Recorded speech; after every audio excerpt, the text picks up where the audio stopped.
When Davenport Superintendent Art Tate said his students were worth less in the eyes of the law, we have been discriminated against, and the state needs to correct that. the news surprised many at the state capitol. I'm not sure there was half a dozen legislators out of the 150 of us that actually knew that inequity existed.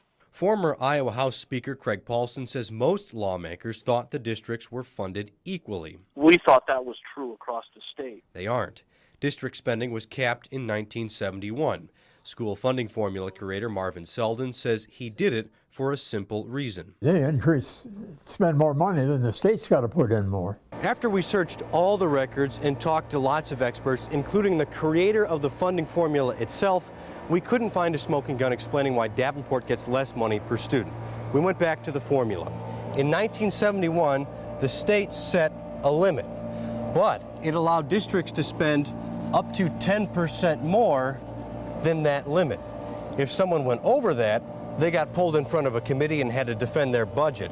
But it's this gap here that still exists and causes the variances between the districts, and most likely the problem that you see today. It's almost an issue more of historical accident than it is on anything that probably was planned or even thought through at the time. School finance expert Larry Sigel says the disparity became clear as state lawmakers tightened yearly school budget increases. When you have no other source to increase your revenues, you have to start looking at those things where neighbors are getting to spend more than you. Davenport proposed a temporary fix to lawmakers last school year.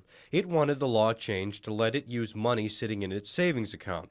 The change would allow Davenport to spend at the same level as higher spending districts. Paulson says it quickly became unworkable. We found out, well, no, we're talking about, half the school districts in the state, and the only way that this gets backfilled is, as a practical matter, is on the backs of the property taxpayer. He says eventually those savings accounts need to be refilled, and they are refilled using property taxes. Paulson says that's unpopular with many lawmakers. Now we're talking about basically undoing the property tax reform and relief bill that we just did 2 years ago. The Education Department proposed two other fixes. Lawmakers could force the high-spending districts to cut back, or lawmakers could increase funding to the lower-spending school districts. They could bring them in line with the higher-spending school districts. At some point in time, the only way to resolve this is to figure out how to get that money into the stream, and I think that ends up happening just by the foundation formula bumping up in increments. There are a lot of political forces on holding down spending. I think what's interesting is, although that theme has been throughout the last several legislative sessions, Iowa spends a lot less per student than the rest of the country. Lobbyist Margaret Buckton represents lots of school districts. She proposed increasing state aid to districts stuck at lower spending levels. The total cost comes to $84 million. That's only a 3% increase on the $2.7 billion Iowa taxpayers already send to their schools, and she says the extra money could be phased in gradually. I know that $84 million is a lot of money in the context of the state expenditure, but we didn't get into this inequity in 1 year. We probably can't get out of it in a year. Paulson says it could be done over time. In fact, that's how the 1971 formula worked too.